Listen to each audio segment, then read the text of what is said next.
ਵਾਹਿਗੁਰੂ ਜੀ ਕਾ ਖਾਲਸਾ ਵਾਹਿਗੁਰੂ ਜੀ ਕੀ ਫਤਿਹ।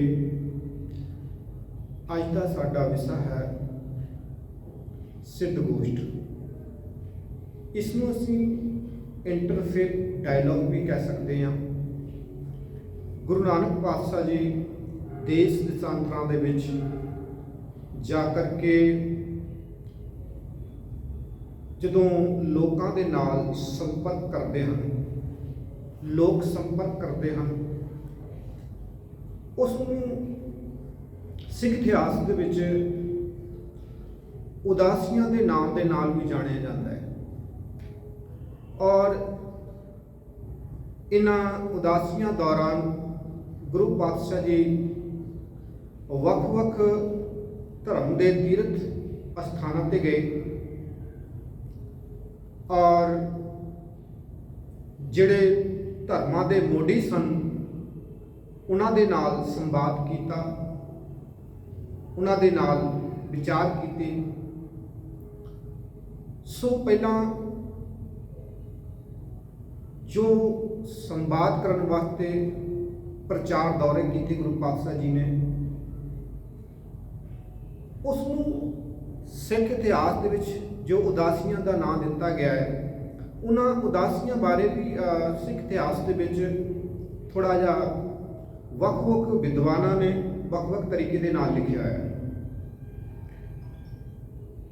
ਕਿਸੇ ਵਿਦਵਾਨ ਨੇ 4 ਉਦਾਸੀਆਂ ਲਿਖੀਆਂ ਨੇ ਤੇ ਕਿਸੇ ਨੇ 5 ਤੇ ਕਿਸੇ ਨੇ 3। ਕਹਿਣ ਦਾ ਭਾਵ ਹੈ ਕਿ ਸਿੱਖ ਇਤਿਹਾਸ ਦੇ ਵਿੱਚ ਉਦਾਸੀਆਂ ਨੂੰ ਜਿਹੜਾ ਹੈ ਉਹ ਵੱਖ-ਵੱਖ ਵਿਦਵਾਨਾਂ ਨੇ ਵੱਖ-ਵੱਖ ਲਿਖਿਆ ਹੈ। ਤੇ ਪ੍ਰੋਫੈਸਰ ਸਾਹਿਬ ਸਿੰਘ ਨੇ ਇਹ ਉਦਾਸੀਆਂ ਜਿਹੜੀਆਂ ਹਨ ਉਹ 3 ਲਿਖੀਆਂ ਨੇ ਔਰ ਉਹਨਾਂ ਦਾ ਜਿਹੜਾ ਵਿਚਾਰ ਹੈ ਉਹ ਜ਼ਿਕਰ ਕਰਦੇ ਹਨ ਕਿ ਜਿਹੜੀ ਪਹਿਲੀ ਉਦਾਸੀ ਹੈ ਸਨ 1507 ਤੋਂ ਲੈ ਕੇ 1515 ਤੱਕ ਦੱਸਦੇ ਹਨ ਅਤੇ ਇਹ ਉਦਾਸੀ ਹਿੰਦੂ ਤੀਰਥਾਂ ਵੱਲ ਜਿਹੜੀ ਹੈ ਉਹ ਆਪਣੀ ਜਿਹੜੀ ਬੁੱਕ ਹੈ ਉਹਦੇ ਵਿੱਚ ਜ਼ਿਕਰ ਕਰਦੇ ਹਨ ਇਸ ਦਾ। ਔਰ ਉਹ ਹਵਾਲਾ ਦਿੰਦੇ ਹਨ ਭਾਈ ਗੁਰਦਾਸ ਜੀ ਦਾ। ਭਾਈ ਗੁਰਦਾਸ ਜੀ ਦਾ ਹਵਾਲਾ ਦਿੰਦੇ ਹੋਏ ਸਮਝਾਉਂਦੇ ਹਨ, ਬਾਬਾ ਆਇਆ ਤੀਰਥੀ ਤੀਰਥ ਪੁਰਬ ਸਭੇ ਫਿਰ ਦੇਖੇ। ਤੀਰਥਾਂ ਤੇ ਆ ਕਰਕੇ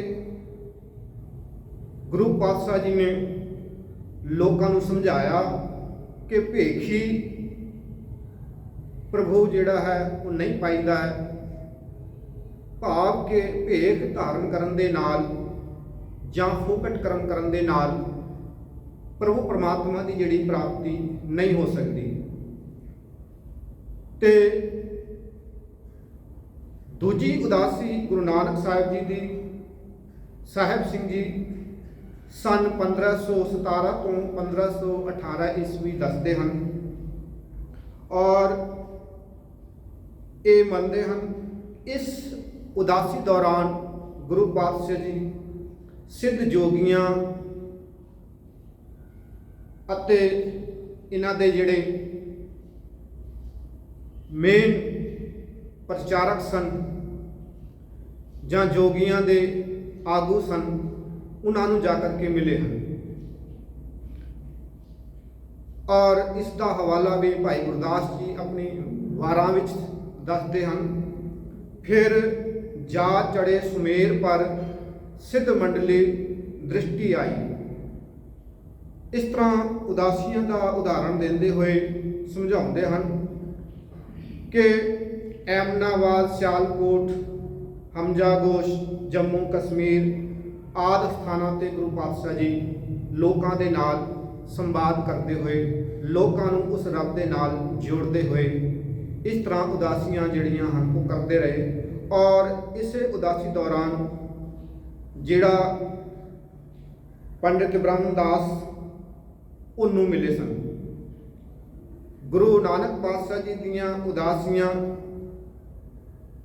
ਜਿੱਥੇ ਵੱਖ-ਵੱਖ ਵਿਦਵਾਨਾਂ ਨੇ ਵੱਖ-ਵੱਖ ਦੱਸੀਆਂ ਹਨ, ਉੱਥੇ ਗੁਰੂ ਨਾਨਕ ਸਾਹਿਬ ਦੀਆਂ ਦੀ ਜਿਹੜੀਆਂ ਉਦਾਸੀਆਂ ਹਨ ਉਹਨਾਂ ਦੇ ਬਾਰੇ ਹੋਰ ਵੀ ਕਈ ਵਿਦਵਾਨਾਂ ਦੇ ਜਿਹੜੇ ਵਿਚਾਰ ਨੇ ਉਹ ਨੇ ਕਿ ਇਹਨਾਂ ਉਦਾਸੀਆਂ ਦੇ ਦੌਰਾਨ ਜਿਹੜੇ 4 ਉਦਾਸੀਆਂ ਦੱਸਦੇ ਹਨ ਵਿਦਵਾਨ, ਉਹ ਦਿਸ਼ਾਵਾਂ ਦੇ ਅਨੁਸਾਰ ਦੱਸਦੇ ਹਨ ਕਿ 4 ਦਿਸ਼ਾਵਾਂ ਦੇ ਵਿੱਚ ਗੁਰੂ ਪਾਤਸ਼ਾਹ ਜੀ ਨੇ 4 ਉਦਾਸੀਆਂ ਕੀਤੀਆਂ, ਤੇ ਜਿਹੜੇ 3 ਮੰਨਦੇ ਹਨ ਉਹ ਸੰਨ ਦੇ ਹਿਸਾਬ ਦੇ ਨਾਲ ਇਹਨਾਂ ਉਦਾਸੀਆਂ ਦਾ ਜ਼ਿਕਰ ਕਰਦੇ ਹਨ। ਸੋ ਤੀਜੀ ਉਦਾਸੀ ਜਿਹੜੀ ਹੈ ਗੁਰੂ ਪਾਤਸ਼ਾਹ ਜੀ ਨੇ 1518 ਤੋਂ 1521 ਤੱਕ ਪੱਛਮ ਵੱਲ ਕੀਤੀ ਹੈ, ਔਰ ਇਸ ਦਾ ਜ਼ਿਕਰ ਕਰਦੇ ਹੋਏ ਭਾਈ ਗੁਰਦਾਸ ਜੀ ਦੱਸਦੇ ਹਨ, ਬਾਬਾ ਫਿਰ ਮੱਕੇ ਗਿਆ ਨੀਲ ਵਸਤ ਧਾਰੇ ਬਨਵਾਰੀ। ਔਰ ਇਸ ਉਦਾਸੀ ਦੇ ਦੌਰਾਨ ਪਾਕ ਪਟਨ ਵਿੱਚ ਸੇਖ ਬ੍ਰਹਮ ਦੀ ਗੱਦੀ ਤੇ ਬੈਠਾ, ਜਿਹੜਾ ਬਾਬਾ ਫਰੀਦ ਸਾਹਿਬ ਦੀ ਗੱਦੀ ਤੇ ਬੈਠਾ ਹੋਇਆ ਸੇਖ ਬ੍ਰਹਮ, ਉਸ ਨੂੰ ਮਿਲਦੇ ਹਨ, ਔਰ ਬਾਬਾ ਫਰੀਦ ਸਾਹਿਬ ਜੀ ਦੀ ਬਾਣੀ ਜਿਹੜੀ ਹੈ ਉਹ ਵੀ ਸੇਖ ਬ੍ਰਹਮ ਕੋਲੋਂ ਜਿਹੜਾ ਹੈ ਪ੍ਰਾਪਤ ਕਰਦੇ ਹਨ ਗੁਰੂ ਪਾਤਸ਼ਾਹ ਜੀ। ਤੇ ਹੋਰ ਵੀ ਅੱਗੇ ਜਾ ਕਰਕੇ ਭਾਈ ਗੁਰਦਾਸ ਜੀ ਬਿਆਨ ਕਰਦੇ ਹਨ ਕਿ ਇਸ ਉਦਾਸੀ ਦੇ ਦੌਰਾਨ ਜੋ ਉਹਨਾਂ ਨੇ ਉਦਾਹਰਨ ਦਿੱਤੀ ਹੈ, ਇੱਕ ਬਾਬਾ ਅਕਾਲ ਰੂਪ, ਦੂਜਾ ਰਬਾਬੀ ਮਰਦਾਨਾ, ਕਿ ਇਹਨਾਂ ਦੇ ਨਾਲ ਇਸ ਪ੍ਰਚਾਰ ਦੌਰੇ ਦਾ ਜਿਹੜਾ ਕੰਮ ਸੀ, ਇਸ ਪ੍ਰਚਾਰ ਦੌਰੇ ਤੇ ਜਿੱਥੇ ਗੁਰੂ ਨਾਨਕ ਸਾਹਿਬ ਸੀ ਉਹਨਾਂ ਦੇ ਨਾਲ ਭਾਈ ਮਰਦਾਨਾ ਜੀ ਵੀ ਸਨ, ਔਰ ਗੁਰੂ ਨਾਨਕ ਸਾਹਿਬ ਦੀਆਂ ਇਹਨਾਂ ਪ੍ਰਚਾਰ ਦੌਰਿਆਂ ਦੌਰਾਨ ਜਿਹੜੀਆਂ ਬਾਣੀਆਂ ਉਚਾਰਨ ਕੀਤੀਆਂ ਹੋਈਆਂ ਹਨ ਉਹਨਾਂ ਦਾ ਜ਼ਿਕਰ ਜਿਹੜਾ ਹੈ ਉਹ ਇਸ ਤਰ੍ਹਾਂ ਮਿਲਦਾ ਹੈ ਕਿ ਗੁਰੂ ਨਾਨਕ ਪਾਤਸ਼ਾਹ ਜੀ ਦੀ ਜਿਹੜੀ ਲੰਬੀ ਬਾਣੀ ਹੈ ਉਹਦੇ ਵਿੱਚ ਆਸਾ ਕੀ ਬਾਤ, ਜਪਜੀ ਸਾਹਿਬ ਅਤੇ ਦੱਖਣੀ ਓਂਕਾਰ ਤੇ 12 ਮਾਹ ਤੁਖਾਰੀ ਤੇ ਸਿੱਧ ਗੋਸ਼ਟ ਆਦਿਕ ਜਿਹੜੀਆਂ ਹਨ ਉਹ ਲੰਬੀਆਂ ਬਾਣੀਆਂ ਗੁਰੂ ਨਾਨਕ ਪਾਤਸ਼ਾਹ ਜੀ ਨੇ ਲੋਕਾਈ ਦੇ ਉਧਾਰ ਵਾਸਤੇ ਜਿਹੜੀਆਂ ਹਨ ਉਚਾਰਨ ਕੀਤੀਆਂ, ਔਰ ਇਹਨਾਂ ਦੇ ਵਿੱਚ ਜਿਹੜੀ ਕਿ ਸਿੱਧ ਗੋਸ਼ਟ ਬਾਣੀ ਹੈ ਉਸ ਦੇ ਵਿੱਚ ਗੁਰੂ ਪਾਤਸ਼ਾਹ ਜੀ ਨੇ ਸਿੱਧਾਂ ਦੇ ਨਾਲ ਚਰਚਾ ਕੀਤੀ। ਸਿੱਧ ਗੋਸ਼ਟ ਇੱਕ ਮੇਨ ਗੱਲ ਗੁਰੂ ਸਾਹਿਬ ਇਸ ਸ਼ਬਦ ਦੇ ਵਿੱਚ ਦੱਸਦੇ ਹਨ ਕਿ ਗੋਸ਼ਟ ਜਿਹੜਾ ਹੈ ਉਸ ਸ਼ਬਦ ਦਾ ਜਿਹੜਾ ਅਰਥ ਜਿਹੜਾ ਹੈ ਉਹ ਬਣਦਾ ਹੈ ਵਿਚਾਰ ਕਰਨੀ ਔਰ ਚਰਚਾ ਕਰਨੀ। ਸਿੱਧ ਗੋਸ਼ਟ ਬਾਣੀ ਇਹ ਤਕਰੀਬਨ ਗੁਰੂ ਗ੍ਰੰਥ ਸਾਹਿਬ ਜੀ ਦੇ ਅੰਕ ਨੰਬਰ 938 ਤੋਂ 948 ਤੱਕ ਜਿਹੜੀ ਹੈ ਉਹ ਦਰਜ ਹੈ, ਔਰ ਕਾਫੀ ਲੰਬੀ ਬਾਣੀ ਹੈ। ਇਸ ਬਾਣੀ ਦੇ ਵਿੱਚ ਵਿਦਵਾਨ ਦੱਸਦੇ ਹਨ ਤਕਰੀਬਨ 60 ਤੋਂ 65 ਸਵਾਲ ਜਿਹੜੇ ਹਨ ਜੋਗੀਆਂ ਦੁਆਰਾ ਇਸ ਬਾਣੀ ਦੇ ਵਿੱਚ ਕੀਤੇ ਗਏ ਹਨ, ਪਰ ਕੁਝ ਵਿਦਵਾਨ ਤਕਰੀਬਨ 90 ਸਵਾਲ ਜਿਹੜੇ ਹਨ ਉਹ ਇਸ ਬਾਣੀ ਵਿੱਚ ਦੱਸਦੇ ਹਨ। ਸੋ ਸਵਾਲ ਜਵਾਬਾਂ ਬਾਰੇ ਵੀ ਵੱਖ-ਵੱਖ ਵਿਦਵਾਨਾਂ ਦੀ ਵੱਖ-ਵੱਖ ਰਾਏ ਹੈ। ਤੇ ਸਿੱਧ ਗੋਸ਼ਟ ਲਫ਼ਜ਼ ਜੋ ਹੈ ਗੁਰੂ ਨਾਨਕ ਸਾਹਿਬ ਨੇ ਜਿਹੜਾ ਵਰਤਿਆ ਹੈ ਉਸ ਤੋਂ ਪਹਿਲਾਂ ਬਾਕੀ ਹੋਰ ਕਈ ਧਰਮਾਂ ਦੇ ਵਿੱਚ ਵੀ ਜਿਹੜਾ ਹੈ ਉਹ ਵਰਤਿਆ ਜਾ ਚੁੱਕਿਆ ਹੈ, ਔਰ ਇਸ ਬਾਰੇ ਜਦੋਂ ਅਸੀਂ ਪੜ੍ਹਦੇ ਹਾਂ ਤੇ ਸਿੱਧ ਗੋਸ਼ਟ ਜਿਹੜੀ ਹੈ ਕੇਵਲ ਗੁਰੂ ਨਾਨਕ ਸਾਹਿਬ ਨੇ ਹੀ ਨਹੀਂ ਕੀਤੀ। ਗੁਰੂ ਨਾਨਕ ਸਾਹਿਬ ਨੇ ਤੇ ਸਿੱਧਾਂ ਦੇ ਨਾਲ ਸਿੱਧ ਗੋਸ਼ਟ ਕੀਤੀ ਹੈ, ਤੇ ਗੋਸ਼ਟ ਦਾ ਭਾਵ ਹੈ ਵਿਚਾਰ ਕਰਨੀ, ਸੰਵਾਦ ਕਰਨਾ, ਚਰਚਾ ਕਰਨੀ, ਕਿਸੇ ਗੱਲ ਤੇ ਡਿਸਕਸ ਕਰਨੀ। ਸੋ ਵਿਚਾਰ, ਚਰਚਾ ਜਾਂ ਸੰਵਾਦ ਜਿੱਥੇ ਗੁਰੂ ਨਾਨਕ ਸਾਹਿਬ ਨੇ ਕੀਤਾ ਹੈ ਉੱਥੇ ਬਾਕੀ ਹੋਰ ਵੀ ਕਈ ਧਰਮਾਂ ਦੇ ਜਿਹੜੇ ਲੋਕ ਨੇ ਜਾਂ ਕਈ ਧਰਮਾਂ ਦੇ ਵਿੱਚ ਇਹ ਗੋਸ਼ਟ ਜਿਹੜੀ ਹੈ, ਇਹ ਜਿਹੜੀ ਵਿਚਾਰ ਹੈ ਉਹ ਹੁੰਦੀ ਰਹੀ ਹੈ। ਔਰ ਇਸ ਦਾ ਜ਼ਿਕਰ ਵੀ ਜਿਹੜਾ ਹੈ ਉਹ ਸਾਨੂੰ ਮਿਲ ਜਾਂਦਾ ਹੈ। ਤੇ ਗੋਸ਼ਟ ਦਾ ਜਿਹੜਾ ਅਰਥ ਹੈ ਉਹ ਸੰਵਾਦ ਹੀ ਹੈ। ਜਦੋਂ ਅਸੀਂ ਗੀਤਾ ਦੇ ਬਾਰੇ ਪੜ੍ਹਦੇ ਹਾਂ, ਭਗਵਦ ਗੀਤਾ, ਤੇ ਭਗਵਦ ਗੀਤਾ ਵੀ ਜਿਹੜਾ ਹੈ ਉਹ ਵੀ ਇੱਕ ਸੰਵਾਦ ਹੈ, ਉਹ ਵੀ ਇੱਕ ਗੋਸ਼ਟ ਹੈ, ਉਹ ਵੀ ਇੱਕ ਵਿਚਾਰ ਹੈ। ਜਦੋਂ ਯੁੱਧ ਦੇ ਵਿੱਚ ਅਰਜਨ ਹੱਥ ਖੜੇ ਕਰ ਦਿੰਦਾ ਹੈ ਔਰ ਯੁੱਧ ਕਰਨ ਤੋਂ ਮਨਾ ਕਰ ਦਿੰਦਾ ਹੈ, ਕਿਉਂਕਿ ਮਹਾਭਾਰਤ ਦੇ ਯੁੱਧ ਦੇ ਵਿੱਚ ਇੱਕ ਪਾਸੇ ਕੌਰਵ ਨੇ ਔਰ ਇੱਕ ਪਾਸੇ ਪਾਂਡਵ ਨੇ, ਔਰ ਅਰਜੁਨ ਦੇ ਉਹ ਸਾਰੇ ਹੀ ਸਕੇ ਸੰਬੰਧੀ ਹਨ। ਤੇ ਜਿਸ ਕਰਕੇ ਉਸ ਦੇ ਮਨ ਦੇ ਵਿੱਚ ਖਿਆਲ ਆਉਂਦਾ ਹੈ ਕਿ ਮੇਰੇ ਸਕੇ ਨੇ, ਇਹਨਾਂ ਦੇ ਨਾਲ ਮੈਂ ਕਿਵੇਂ ਲੜ ਸਕਦਾ, ਤੇ ਉਹ ਹਥਿਆਰ ਸਿੱਟ ਦਿੰਦਾ ਹੈ। ਜਦੋਂ ਉਹ ਲੜਾਈ ਕਰਨ ਵਾਸਤੇ ਮਨਾ ਕਰਦਾ ਹੈ ਔਰ ਹਥਿਆਰ ਸਿੱਟ ਦਿੰਦਾ ਹੈ, ਤੇ ਇੱਕ ਸ੍ਰੀ ਕ੍ਰਿਸ਼ਨ ਉਸ ਨੂੰ ਸਮਝਾਉਂਦੇ ਹਨ ਤੇ ਦੱਸਦੇ ਹਨ ਕਿ ਜੇਕਰ ਤੂੰ ਇਸ ਜੰਗ ਦੇ ਵਿੱਚ ਜਿੱਤ ਜਾਂਦਾ ਹੈ ਤਾਂ ਤੈਨੂੰ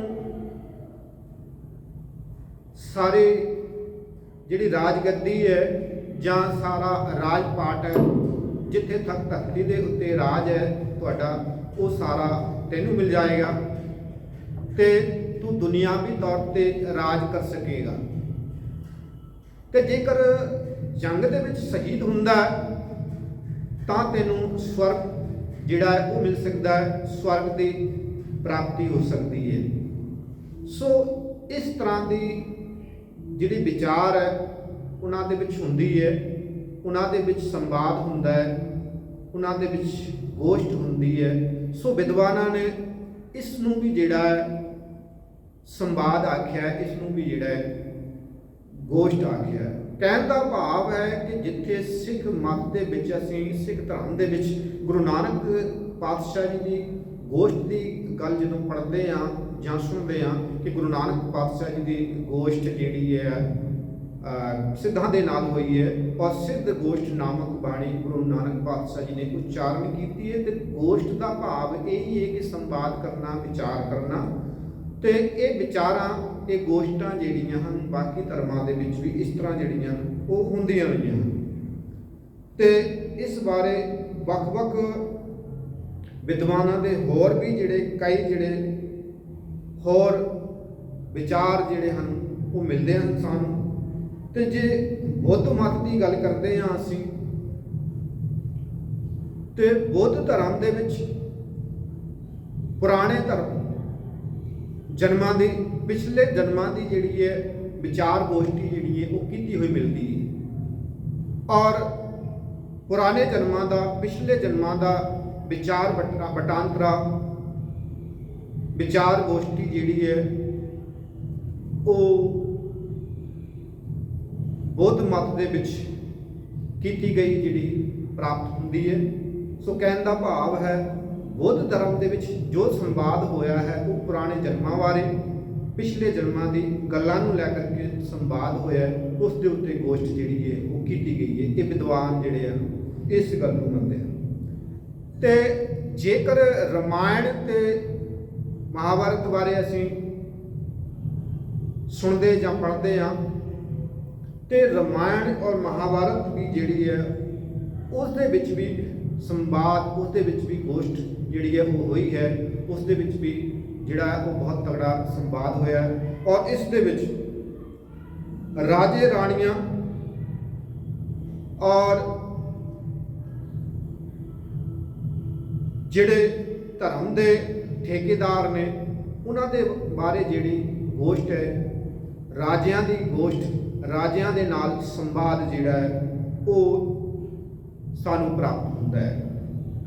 ਤੇ ਅੱਗੇ ਅਸੀਂ ਜੇਕਰ ਅੰਗਰੇਜ਼ੀ ਦੇ ਵਿੱਚ ਜਾਈਏ, ਅੰਗਰੇਜ਼ੀ ਦੀ ਗੱਲ ਕਰੀਏ, ਤੇ ਗ੍ਰੀਕ ਫਿਲਾਸਫੀ ਨੂੰ ਜਦੋਂ ਪੜ੍ਹਦੇ ਆ, ਦੇਖਦੇ ਆ, ਪਲੈਟੋ ਬਾਇਓਗ੍ਰੈਟ ਜਿਹੜਾ ਪਲੈਟੋ ਬਾਇਓਗ੍ਰੈਟ ਦਾ ਜਿਹੜਾ ਡਾਇਲੌਗ ਹੈ ਉਹ ਵੀ ਇੱਕ ਸੰਵਾਦ ਹੈ, ਔਰ ਉਹ ਵੀ ਕਮਾਲ ਦਾ ਸੰਵਾਦ ਹੈ। ਕਮਾਲ ਦੀ ਜਿਹੜੀ ਰਚਨਾ ਹੈ ਉਹਦੇ ਵਿੱਚ ਸੁਕਰਾਤ ਉਸ ਦੇ ਵਿੱਚ ਮੇਨ ਵਿਅਕਤੀ ਹੈ ਤੇ ਉਸ ਦੇ ਜਿਹੜੇ ਚੇਲੇ ਨੇ ਉਸ ਦੇ ਨਾਲ ਬੈਠ ਕਰਕੇ ਉਸਦੇ ਆਲੇ ਦੁਆਲੇ ਫੇਸ ਟੂ ਫੇਸ ਗੱਲ ਕਰਦੇ ਹਨ, ਬਾਤਚੀਤ ਕਰਦੇ ਹਨ, ਡਿਸਕਸ ਕਰਦੇ ਹਨ, ਸੰਵਾਦ ਕਰਦੇ ਹਨ।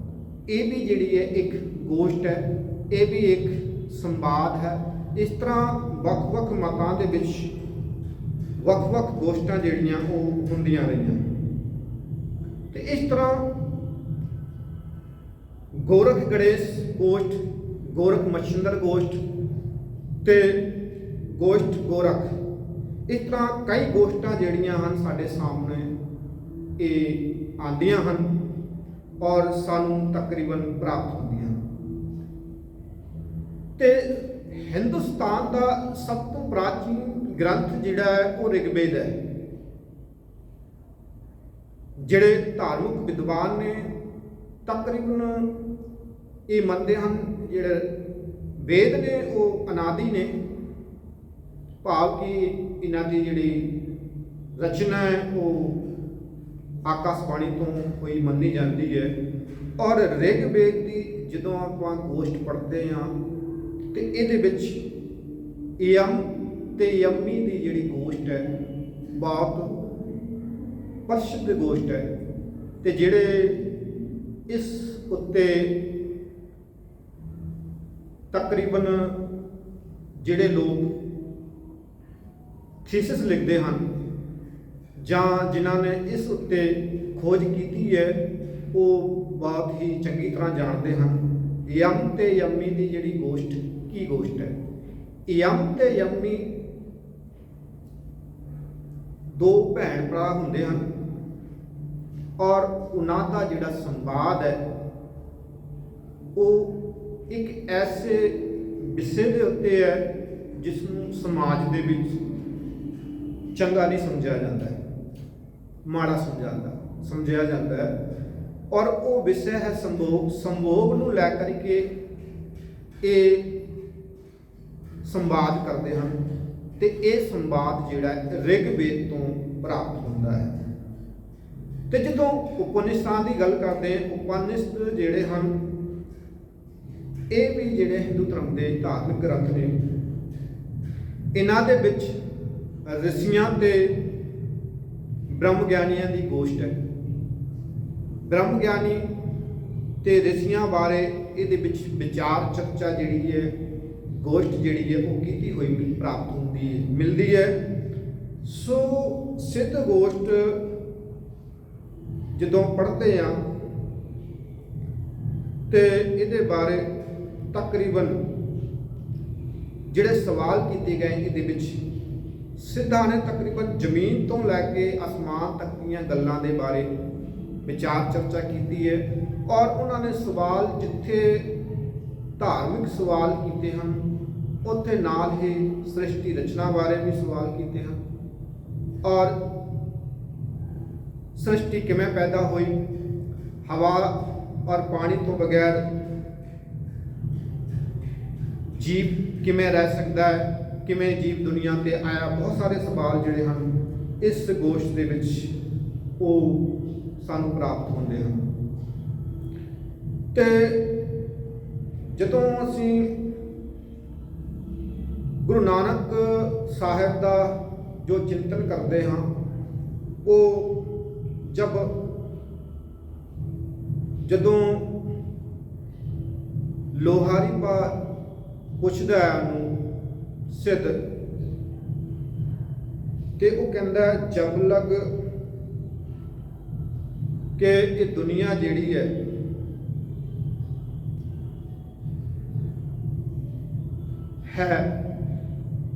ਉਹਨਾਂ ਚਿਰ ਅਸੀਂ ਇਸ ਦੁਨੀਆ ਦੇ ਵਿੱਚ ਕਿਸ ਤਰ੍ਹਾਂ ਆਪਣੇ ਆਪ ਨੂੰ ਇਸ ਮਾਇਆ ਦੇ ਜੰਜਾਲ ਤੋਂ ਬਚਾ ਸਕਦੇ ਹਾਂ। ਤੇ ਜਿੱਥੇ ਗੁਰੂ ਨਾਨਕ ਪਾਤਸ਼ਾਹ ਜੀ ਨੇ ਇਸ ਗੋਸ਼ਟ ਦੀ ਗੱਲ ਆਪਾਂ ਬਾਅਦ ਚ ਕਰਾਂਗੇ ਕਿ ਜਿੱਥੇ ਜਿੱਥੇ ਵੀ ਗਏ ਸੱਜਣ ਠੱਗ ਦੇ ਨਾਲ ਵੀ ਸੰਵਾਦ ਕੀਤਾ, ਔਰ ਕੌੜਾ ਰਾਖਸ਼ ਹੈ ਉਹਦੇ ਨਾਲ ਵੀ ਸੰਵਾਦ ਕੀਤਾ। ਤੇ ਜਦੋਂ ਉਹਨਾਂ ਦੇ ਨਾਲ ਗੱਲ ਕਰਦੇ ਹਨ ਤੇ ਉਹ ਉਹਨਾਂ ਦੀ ਗੱਲ ਤੋਂ ਇੰਨੇ ਪ੍ਰਭਾਵਿਤ ਹੁੰਦੇ ਹਨ ਕਿ ਉਹ ਸਿੱਖੀ ਦੇ ਪ੍ਰਚਾਰਕ ਹੀ ਬਣ ਜਾਂਦੇ ਹਨ। ਤੇ ਇਹਨਾਂ ਨੁਕਤਿਆਂ ਤੇ ਸੰਵਾਦ ਜਿਹੜਾ ਜੋ ਹੋਇਆ ਹੈ, ਉਹਨਾਂ ਤੋਂ ਇਲਾਵਾ ਹੋਰ ਬਹੁਤ ਸਾਰੇ ਸੰਵਾਦ ਜਿਹੜੇ ਹਨ ਕਈ ਸਾਹਿਤਾਂ ਦੇ ਵਿੱਚ ਜਿਹੜੇ ਹਨ ਮਿਲਦੇ ਹਨ। ਗੁਰੂ ਨਾਨਕ ਸਾਹਿਬ ਨੇ ਆਪਣੇ ਸਮੇਂ ਸਮਾਜਿਕ, ਆਰਥਿਕ ਤੇ ਧਾਰਮਿਕ ਜਿਹੜੀਆਂ ਸਮੱਸਿਆਵਾਂ ਸਨ ਉਹਨਾਂ ਨੂੰ ਜਦੋਂ ਦੇਖਿਆ ਤੇ ਜਿੱਥੇ ਕਿਤੇ ਵੀ ਗਏ ਸੰਗਤ ਰੂਪ ਵਿੱਚ ਲੋਕਾਂ ਨੂੰ ਇਕੱਠਾ ਕੀਤਾ, ਉਹਨਾਂ ਦੀਆਂ ਸਮੱਸਿਆਵਾਂ ਨੂੰ ਸੁਣਿਆ ਤੇ ਉਸ ਨੂੰ ਹੱਲ ਕਰਨ ਲਈ ਯਤਨ ਕੀਤੇ। ਤੇ ਇਹੀ ਯਤਨ ਜਿਹੜੇ ਹਨ ਇਹਨਾਂ ਉਦਾਸੀਆਂ ਦੇ ਰਾਹੀਂ, ਆਪਣੇ ਪ੍ਰਚਾਰ ਦੌਰਿਆਂ ਦੇ ਰਾਹੀਂ, ਦੇਸ਼ ਵਿਦੇਸ਼ ਦੀਆਂ ਜਿਹੜੀਆਂ ਯਾਤਰਾ ਜਦੋਂ ਕੀਤੀਆਂ ਹਨ, ਕਿ ਗੁਰੂ ਨਾਨਕ ਪਾਤਸ਼ਾਹ ਜੀ ਜਦੋਂ ਪ੍ਰਚਾਰ ਦੌਰੇ ਤੇ ਜਾਂਦੇ ਹਨ ਕੇਵਲ ਦੇਸ਼ ਦੇ ਵਿੱਚ ਹੀ ਪ੍ਰਚਾਰ ਨਹੀਂ ਕਰਦੇ, ਤਕਰੀਬਨ ਦੇਸ਼ ਦੀ ਧਰਤੀ ਤੋਂ ਇਲਾਵਾ ਵਿਦੇਸ਼ਾਂ ਦੇ ਵਿੱਚ ਵੀ ਜਾ ਕੇ ਪ੍ਰਚਾਰ ਕਰਦੇ ਹਨ, ਜਿੱਥੇ ਮੱਕਾ, ਮਦੀਨਾ, ਈਰਾਨ, ਇਰਾਕ ਤੇ ਇਸ ਤਰ੍ਹਾਂ ਜਿਹੜਾ ਕਾਫੀ ਥਾਵਾਂ ਤੇ ਜਾ ਕਰਕੇ ਜਦੋਂ ਪ੍ਰਚਾਰ ਕਰਦੇ ਹਨ ਤੇ ਲੋਕ ਸੰਵਾਦ ਜਿਹੜਾ ਹੈ ਉਹਨਾਂ ਦੇ ਦੁਆਰਾ ਕੀਤਾ ਜਾਂਦਾ ਹੈ। ਗੋਸ਼ਟ ਸ਼ਬਦ ਦੀ ਜਿਹੜੀ ਖੋਜ ਹੈ ਵਿਦਵਾਨਾਂ ਦੁਆਰਾ ਕੀਤੀ ਜਾਂਦੀ ਹੈ ਤੇ ਇਹੀ ਕੀਤੀ ਜਾਂਦੀ ਹੈ ਕਿ ਜਿੱਥੇ ਗੁਰੂ ਨਾਨਕ ਪਾਤਸ਼ਾਹ ਜੀ ਨੇ ਸੰਵਾਦ ਕੀਤਾ ਹੈ ਉਹ ਸੰਵਾਦ ਬਾਕੀ ਧਰਮਾਂ ਵਿੱਚ ਵੀ ਮਿਲਦਾ ਹੈ। ਸੰਵਾਦ ਜਿਹੜਾ ਹੈ ਵੱਖ-ਵੱਖ ਵਿਦਵਾਨਾਂ ਦੁਆਰਾ ਜਿਹੜਾ ਪ੍ਰਾਪਤ ਹੁੰਦਾ ਹੈ। ਸੋ ਗੋਸ਼ਟ ਸ਼ਬਦ ਦੋ ਸ਼ਬਦਾਂ ਦੇ ਮੇਲ ਤੋਂ ਬਣਿਆ ਹੈ, ਗੋ ਅਤੇ ਸਟੀ। ਗੋ ਸ਼ਬਦ ਗਊ ਤੋਂ ਬਣਿਆ ਤੇ ਸਟੀ ਸ਼ਬਦ ਦਾ ਅਰਥ ਹੈ ਉਹ ਸਥਾਨ ਹੁੰਦਾ ਹੈ ਜਿੱਥੇ ਬੈਠ ਕੇ ਗਊਆਂ ਜੁਗਾਲੀ ਕਰਦੀਆਂ ਹਨ। ਚਾਰਾ ਖਾਣ ਤੋਂ ਬਾਅਦ ਜਦੋਂ ਗਊਆਂ ਜੁਗਾਲੀ ਕਰਦੀਆਂ ਹਨ ਉਸ ਨੂੰ ਜਿਹੜਾ ਹੈ ਇਹ ਉਸ ਸ਼ਬਦ ਤੋਂ ਜਿਹੜਾ ਹੈ ਉਹ ਗੋਸ਼ਟੀ ਸ਼ਬਦ ਜਿਹੜਾ ਹੈ ਇਹ ਆਇਆ ਹੈ। ਗੋਸ਼ਟੀ ਸ਼ਬਦ ਜਿੱਥੇ ਆਇਆ ਹੈ ਉਸ ਸਥਾਨ ਨੂੰ ਜਿਹੜਾ ਹੈ ਗੋਸ਼ਟ ਕਿਹਾ ਜਾਂਦਾ ਹੈ, ਜਿੱਥੇ ਬੈਠ ਕੇ ਵਿਚਾਰ ਚਰਚਾ ਕੀਤੀ ਜਾਂਦੀ ਹੈ। ਉਸ ਸਥਾਨ ਨੂੰ ਗੋਸ਼ਟ ਸ਼ਬਦ ਵਰਤਿਆ ਜਾਂਦਾ ਹੈ ਉਸ ਸਥਾਨ ਵਾਸਤੇ ਜਿੱਥੇ ਬੈਠ ਕਰਕੇ ਸੰਵਾਦ ਕੀਤਾ ਜਾਂਦਾ ਹੈ, ਵਿਚਾਰ ਕੀਤੀ ਜਾਂਦੀ ਹੈ, ਚਰਚਾ ਕੀਤੀ ਜਾਂਦੀ ਹੈ। ਗੋਸ਼ਟ ਸਾਹਿਤ ਜਿਹੜਾ ਹੈ ਇੱਕ ਲੰਬੀ ਜਿਹੜੀ ਪਰੰਪਰਾ ਹੈ, ਜਿੱਥੋਂ ਤੱਕ ਸਿੱਧ ਸ਼ਬਦ ਦਾ ਸੰਬੰਧ ਹੈ ਇਸ ਨੂੰ ਸਮਝਣਾ ਬਹੁਤ ਜ਼ਰੂਰੀ ਹੈ। ਸਿੱਧ ਕਿਸ ਤਰ੍ਹਾਂ ਦੇ ਮਹਾਤਮਾ ਸਨ ਉਹਦੇ ਬਾਰੇ ਸਮਝਣਾ ਵੀ ਜਿਹੜਾ ਹੈ ਉਹ ਬਹੁਤ ਜ਼ਰੂਰੀ ਹੈ। ਭਾਰਤ ਵਿੱਚ ਸਭ ਤੋਂ ਪ੍ਰਾਚੀਨ ਧਰਮ ਤੰਤਰ ਧਰਮ ਮੰਨਿਆ ਜਾਂਦਾ ਹੈ, ਜਿਹਨੂੰ ਤਾਂਤਰਿਕ ਮਤ ਜਿਹੜਾ ਹੈ ਉਹ ਕਿਹਾ ਜਾ ਸਕਦਾ ਹੈ। ਤਾਂ ਭਾਰਤ ਦੇ ਵਿੱਚ, ਹਿੰਦੁਸਤਾਨ ਦੇ ਵਿੱਚ ਜਿਹੜਾ ਹੈ ਉਹ ਤਾਂਤਰਿਕ ਧਰਮ ਜਿਹੜਾ ਹੈ ਉਹ ਸਭ ਤੋਂ ਪੁਰਾਣਾ ਧਰਮ ਜਿਹੜਾ ਹੈ ਉਹ ਪ੍ਰਾਪਤ ਹੁੰਦਾ ਹੈ। ਔਰ ਇਹ ਜਿਹੜੇ ਹਨ ਸ਼ਿਵ ਤੇ ਸ਼ਕਤੀ ਦੇ ਪੁਜਾਰੀ ਮੰਨੇ ਜਾਂਦੇ ਸਨ। ਪਰੰਤੂ ਜਦੋਂ ਆਰੀਅਨ ਲੋਕ ਹਿੰਦੁਸਤਾਨ ਤੇ ਆਏ ਤੇ ਵੈਦਿਕ ਮਤ ਦੀ ਸਥਾਪਨਾ ਇੱਥੇ ਹੋ ਗਈ। ਇਹਨਾਂ ਦੇ ਆਉਣ ਦੇ ਨਾਲ ਜਿਹੜੀ ਹੈ ਉਹ ਵੈਦਿਕ ਮਤ ਦੀ ਜਿਹੜੀ ਹੈ ਉਹ ਸਥਾਪਨਾ ਹੁੰਦੀ ਹੈ। ਔਰ ਇਸ ਧਰਮ ਨੂੰ ਇਹਨਾਂ ਆਰੀਆਂ ਨੇ ਨਸ਼ਟ ਕਰਨ ਦੀ ਕੋਸ਼ਿਸ਼ ਕੀਤੀ, ਕਿਉਂਕਿ ਇੱਥੇ ਪੁਰਾਤਨ ਧਰਮ ਜਿਹੜਾ ਤਾਂਤਰਿਕ ਧਰਮ ਸੀ, ਇਸ ਨੂੰ ਜਿਹੜਾ ਨਸ਼ਟ ਕਰਨ ਦਾ ਜਿਹੜਾ ਉਪਰਾਲਾ ਇਹਨਾਂ ਆਰੀਆਂ ਨੇ ਕੀਤਾ। ਤਾਂਤਰਿਕ ਮਤ ਨੂੰ ਸਾਧਨਾ ਵਿੱਚ ਇੱਕ ਸਹਿਜ ਅਵਸਥਾ ਵਿੱਚ ਵਿਚਰਨ ਨੂੰ ਉਹ ਵਿਸ਼ਵਾਸ ਰੱਖਦੇ ਸਨ, ਜਿਸ ਨੇ ਉਹਨਾਂ ਨੂੰ ਬੜੇ ਬਦਨਾਮੀ ਦਿਵਾਈ, ਕਿਉਂਕਿ ਉਹਨਾਂ ਦੇ ਵਿੱਚ ਕੁਝ ਕਰਮ ਤਾਂਤਰਿਕ ਮਤਾਂ ਦੇ ਵਿੱਚ ਇਸ ਤਰ੍ਹਾਂ ਦੇ ਸਨ ਜਿਨ੍ਹਾਂ ਦੇ ਕਰਕੇ ਉਹਨਾਂ ਨੂੰ ਹਿੰਦੁਸਤਾਨ ਦੇ ਵਿੱਚ ਬਹੁਤ ਬਦਨਾਮੀ ਦਾ ਸਾਹਮਣਾ ਕਰਨਾ ਪਿਆ। ਇਹਨਾਂ ਦੇ 5 ਮਕਾਰੀ ਹਨ, ਜਿਵੇਂ ਸਿੱਖਾਂ ਦੇ ਵਿੱਚ 5 ਕਕਾਰ ਹੁੰਦੇ ਹਨ, ਇਹਨਾਂ ਦੇ ਵਿੱਚ 5 ਮਕਾਰ ਹੁੰਦੇ ਹਨ। ਔਰ 5 ਮਕਾਰ ਸਾਧਨਾ ਦੇ ਉਹ ਸਾਧਨ ਹਨ ਤੇ ਜਿਨ੍ਹਾਂ ਦੇ ਉੱਤੇ ਇਹ ਤਾਂਤਰਿਕ ਮਤ ਆਧਾਰਿਤ ਹੈ। ਉਹਨਾਂ ਨੇ ਇਹ 5 ਮਤ ਨੇ ਮਾਸ, ਮਛਲੀ, ਮਦਰਾ, ਮੈਥੁਨ ਤੇ ਮੁਦਰਾ, ਜਿਨ੍ਹਾਂ ਦੇ ਕਰਕੇ ਇਹਨਾਂ ਨੂੰ ਉਹ ਬਹੁਤ ਬਦਨਾਮੀ ਦਾ ਸਾਹਮਣਾ ਕਰਨਾ ਪਿਆ, ਕਿਉਂਕਿ ਤਾਂਤਰਿਕ ਲੋਕ ਜਿਹੜੇ ਹਨ ਉਹ ਇਹਨਾਂ ਚੀਜ਼ਾਂ ਨੂੰ ਉਹ ਬਹੁਤ ਪਹਿਲ ਦਿੰਦੇ ਹਨ ਤੇ ਇਹ ਹਮੇਸ਼ਾ ਇਸ ਨੂੰ ਖਤਮ ਕਰਨ ਦਾ ਯਤਨ ਹੈ ਉਹ ਆਰੀਅਨ ਲੋਕਾਂ ਨੇ ਕੀਤਾ। ਇਹ ਤਕਰੀਬਨ ਬਾਡੀ ਪੋਸਚਰ ਸਿਖਾਉਂਦੇ ਹਨ। ਇਹਨਾਂ ਦੇ ਵਿੱਚ 84 ਆਸਣ ਜਿਹੜੇ ਹਨ ਉਹ ਪ੍ਰਸਿੱਧ ਸਨ, ਔਰ ਜਿਹੜੇ ਕਿ ਬਾਅਦ ਦੇ ਵਿੱਚ ਯੋਗ ਦੇ ਜ਼ਰੂਰੀ ਅੰਗ ਬਣੇ। ਯੋਗ ਮੰਡਲੀ ਇਸੇ ਤੰਤਰ ਦੀ ਦੇਣ ਹੈ, ਮਤਲਬ ਕਿ ਯੋਗ ਮਤ ਉਹ ਤਾਂਤਰਿਕ ਮਤ ਤੋਂ ਹੀ ਨਿਕਲ ਕੇ ਆਉਂਦਾ ਹੈ, ਔਰ ਬ੍ਰਾਹਮਣਾਂ ਨੇ ਇਹਨਾਂ ਨੂੰ ਖਤਮ ਕਰਨ ਦਾ ਉਹ ਯਤਨ ਵੀ ਕੀਤਾ ਹੈ। ਪਹਿਲੀ ਸਦੀ ਵਿੱਚ ਰਿਸ਼ੀ ਹੋਇਆ ਹੈ ਪਤੰਜਲੀ, ਔਰ ਜਿਸ ਦਾ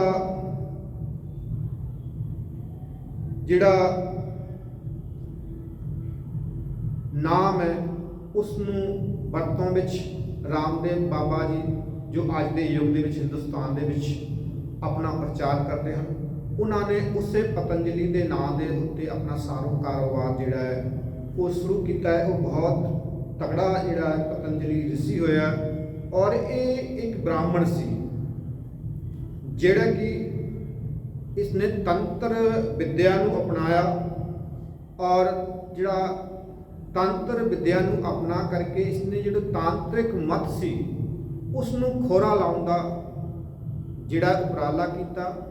ਉਸ ਨੂੰ ਜਿਸ ਤਰੀਕੇ ਦੇ ਨਾਲ ਖਤਮ ਕਰਨ ਦਾ ਯਤਨ ਕੀਤਾ ਉਹ ਸੀਗਾ ਕਿ ਪਹਿਲਾਂ ਇਹ ਬ੍ਰਾਹਮਣ ਸੀ, ਲੇਕਿਨ ਤਾਂਤਰਿਕ ਮਤ ਨੂੰ ਖਤਮ ਕਰਨ ਵਾਸਤੇ ਇਸਨੇ ਤਾਂਤਰਿਕ ਮਤ ਉਹ ਧਾਰਨ ਕਰ ਲਿਆ, ਜਿਸ ਦੇ ਕਾਰਨ ਇਸਨੇ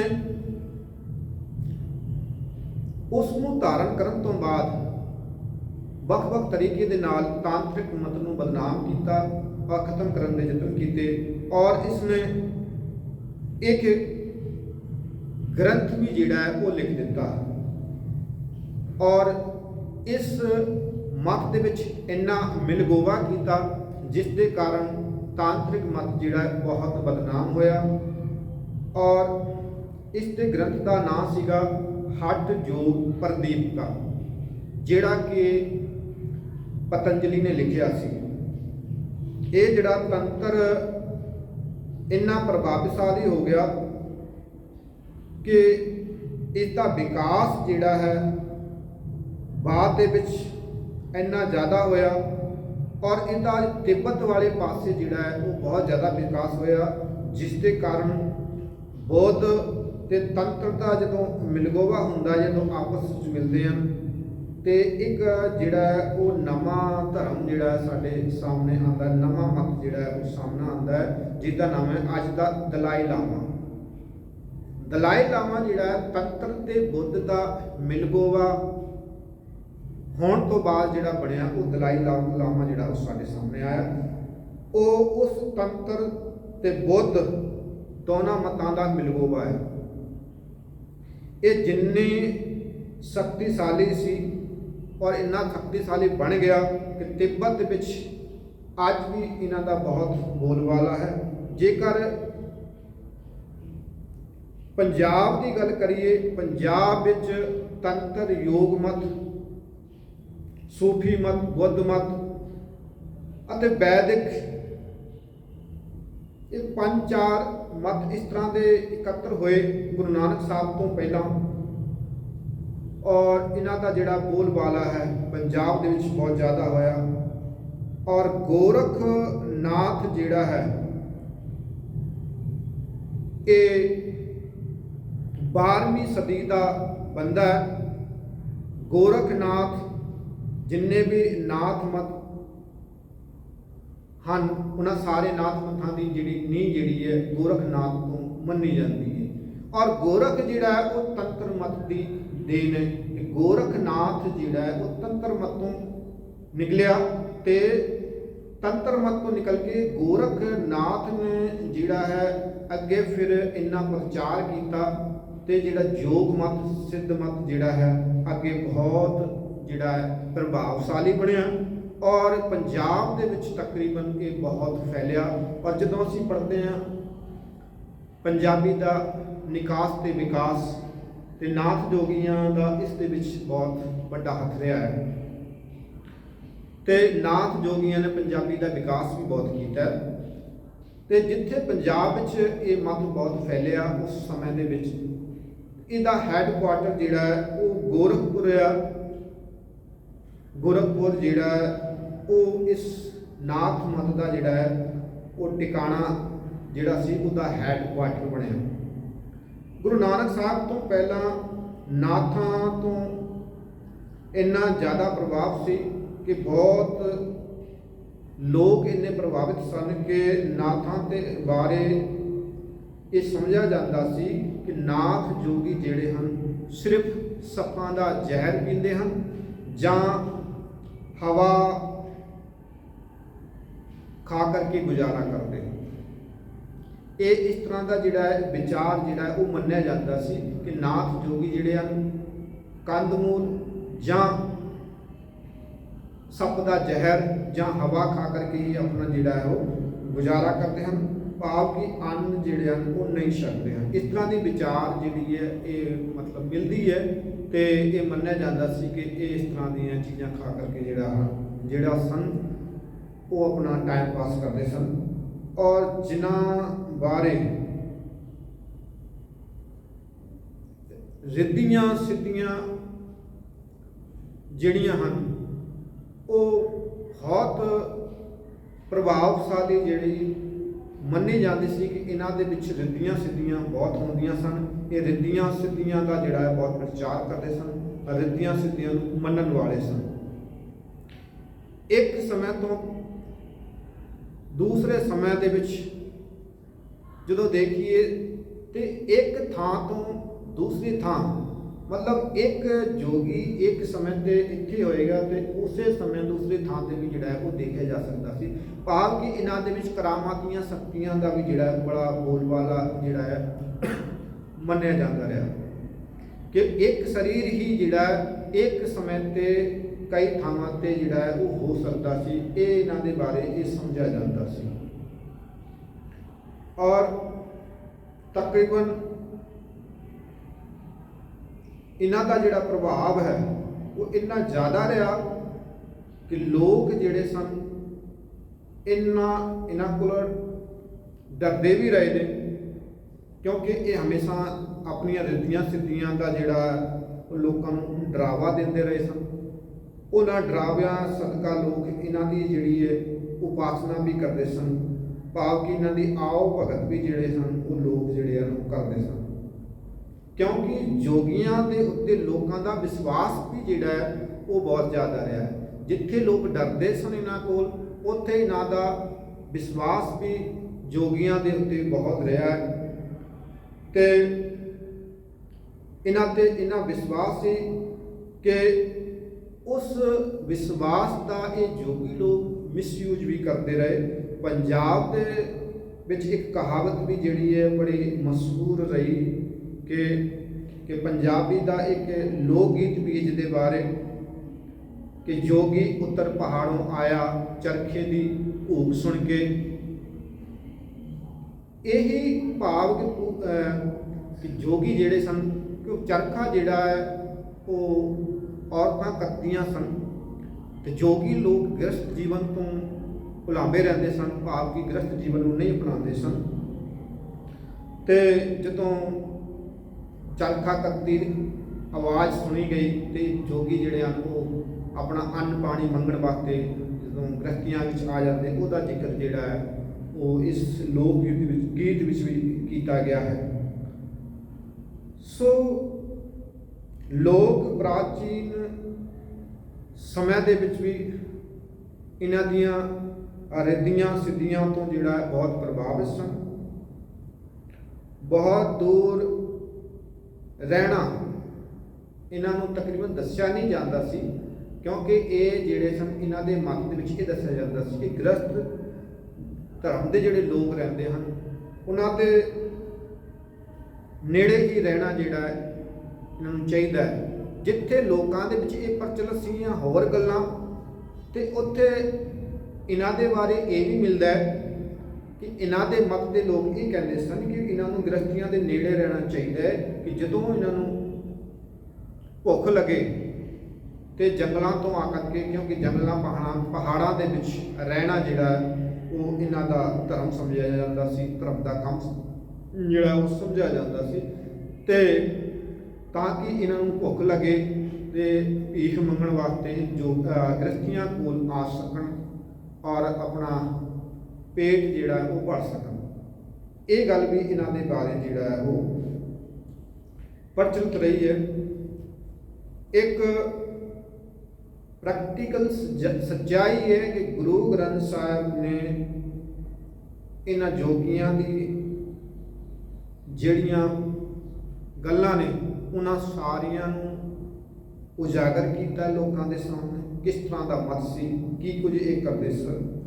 ਅੱਜ ਯੋਗ ਮਤ ਦਾ ਵਿਆਪਕ ਪ੍ਰਭਾਵ ਅੱਜ ਵੀ ਅਸੀਂ ਦੇਖ ਸਕਦੇ ਹਾਂ। ਇੰਡੀਆ ਦਾ ਤਕਰੀਬਨ ਕਾਫੀ ਜਿਹੜਾ ਹੈ ਪ੍ਰਮੁੱਖ ਅਤੇ ਪ੍ਰਭਾਵਸ਼ਾਲੀ ਧਰਮ ਜਿਹੜਾ ਅੱਜ ਵੀ ਹਿੰਦੁਸਤਾਨ ਦੇ ਵਿੱਚ ਅਸੀਂ ਦੇਖ ਸਕਦੇ ਹਾਂ ਤੇ ਇਤਿਹਾਸ ਵਿੱਚ ਇਹ ਤਕਰੀਬਨ ਬਹੁਤ ਸਾਰੀਆਂ ਘਟਨਾਵਾਂ ਇਹਨਾਂ ਦੀਆਂ ਸਾਨੂੰ ਮਿਲਦੀਆਂ ਹਨ। ਤੇ ਇੱਕ ਜਿਹੜੀ ਹੈ ਆਟੋਗ੍ਰਾਫੀ ਆਫ ਯੋਗੀ,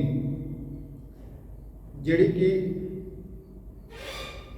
ਆਨੰਦ ਦੀ ਲਿਖੀ ਹੋਈ ਹੈ ਤੇ ਯੋਗਾਨੰਦ ਜਿਹੜਾ ਹੈ ਤਕਰੀਬਨ 40-50 ਸਾਲ ਪਹਿਲਾਂ ਦਾ ਇੱਕ ਯੋਗੀ ਹੋਇਆ, ਬਹੁਤਾ ਪੁਰਾਣਾ ਨਹੀਂ ਹੈ।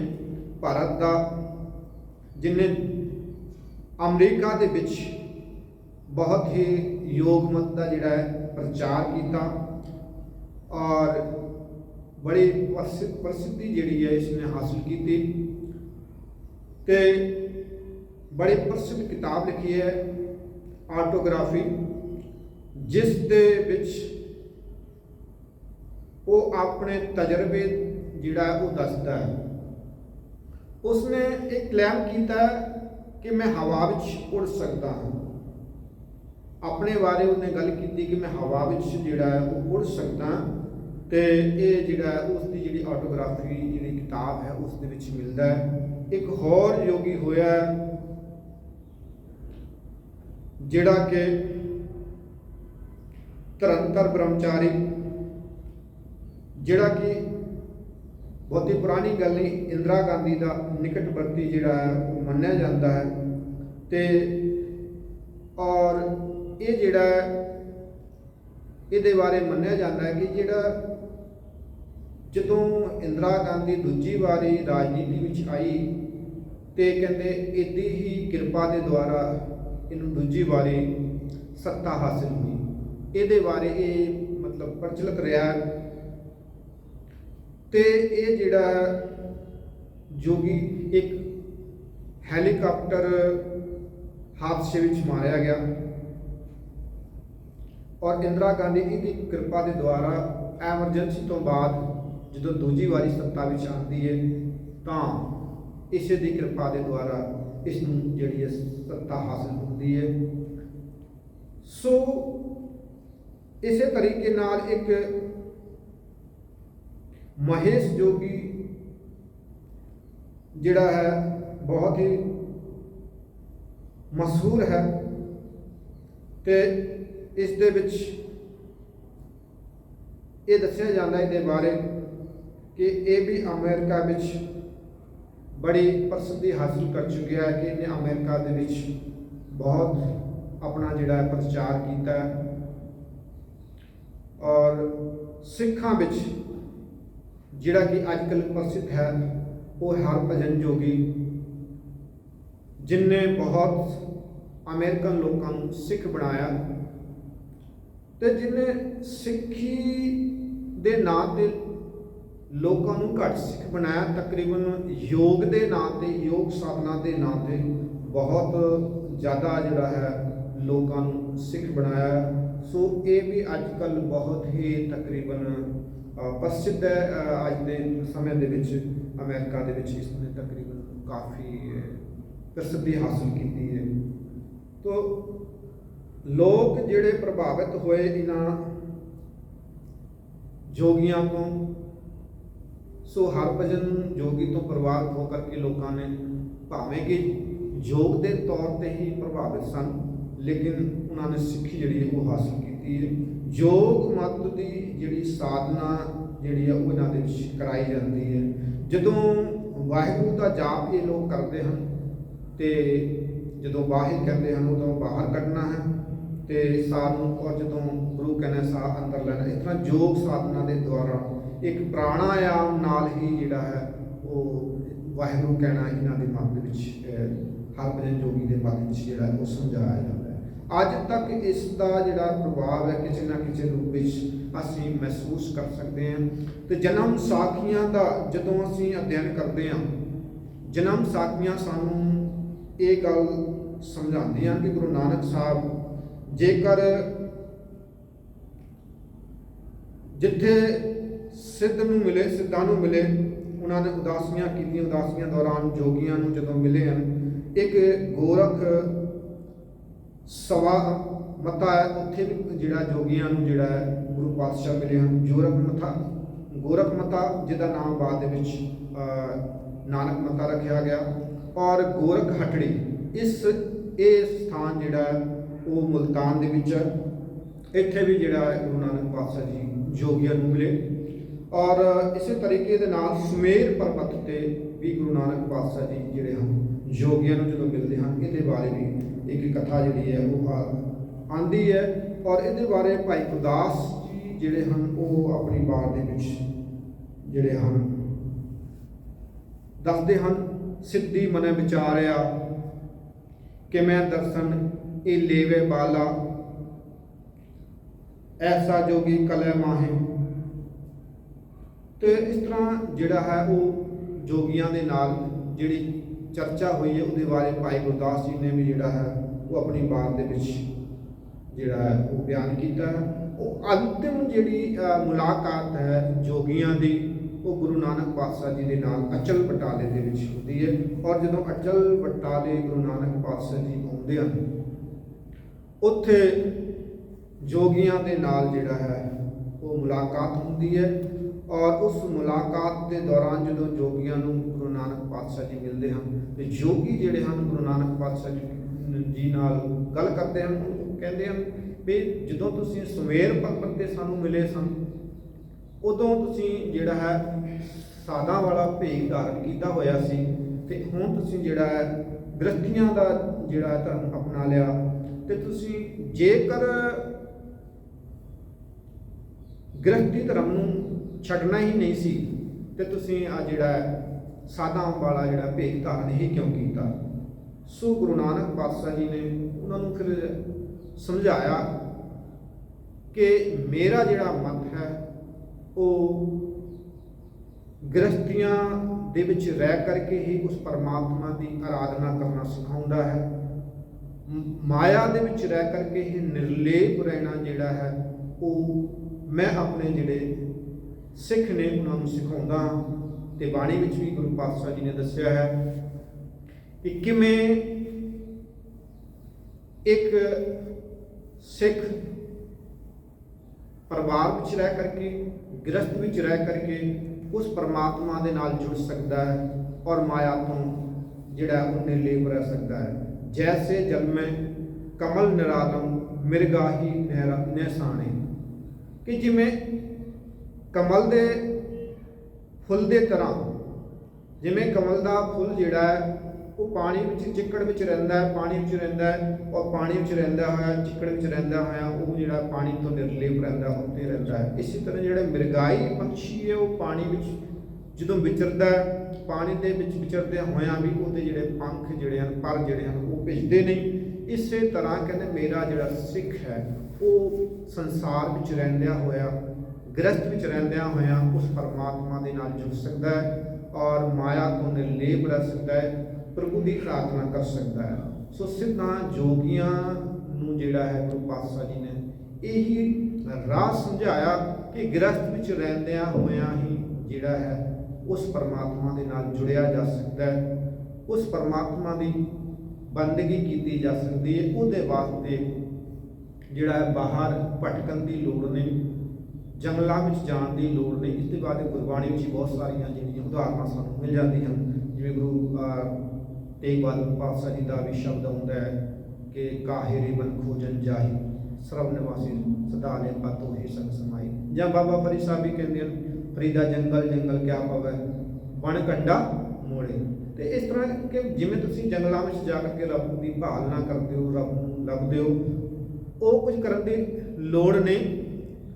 ਪਰਮਾਤਮਾ ਦੀ ਆਰਾਧਨਾ, ਪਰਮਾਤਮਾ ਦੀ ਉਪਾਸਨਾ ਜਿਹੜੀ ਹੈ ਉਹ ਗ੍ਰਸਤ ਵਿੱਚ ਰਹਿ ਕਰਕੇ ਹੀ ਕੀਤੀ ਜਾ ਸਕਦੀ ਹੈ। ਪਰਿਵਾਰ ਵਿੱਚ ਰਹਿ ਕਰਕੇ ਹੀ ਤੁਸੀਂ ਉਸ ਪਰਮਾਤਮਾ ਨੂੰ ਪ੍ਰਾਪਤ ਕਰ ਸਕਦੇ ਹੋ। ਸੋ ਅੱਜ ਦੇ ਅਸੀਂ ਸੈਸ਼ਨ ਦੇ ਵਿੱਚ ਜੋਗਮਤ ਕੀ ਹੈ, ਜੋਗਮਤ ਦੇ ਅਰਥ ਕੀ ਨੇ ਔਰ ਜੋਗਮਤ ਕਿੱਥੇ ਕਿੱਥੇ ਜਿਹੜਾ ਹੈ ਉਹ ਫੈਲਿਆ ਹੈ, ਤੇ ਸਿੱਧ ਗੋਸ਼ਟ ਸ਼ਬਦ ਦੇ ਕੀ ਅਰਥ ਨੇ। ਤੇ ਗੋਸ਼ਟ ਜਿਹੜੇ ਹੈ ਜਿੱਥੇ ਸਿੱਖ ਮਤ ਦੇ ਵਿੱਚ ਹੈ, ਬਾਕੀ ਧਰਮਾਂ ਦੇ ਵਿੱਚ ਵੀ ਹੈ, ਔਰ ਕਿਹੜੇ ਕਿਹੜੇ ਮਤਾਂ ਵਿੱਚ ਕੀ ਕੀ ਗੋਸ਼ਟ ਹੋਈ ਹੈ, ਅਸੀਂ ਅੱਜ ਦੇ ਸੈਸ਼ਨ ਦੇ ਵਿੱਚ ਇਸੇ ਨੂੰ ਵਿਚਾਰਨ ਦੀ ਕੋਸ਼ਿਸ਼ ਕੀਤੀ ਹੈ।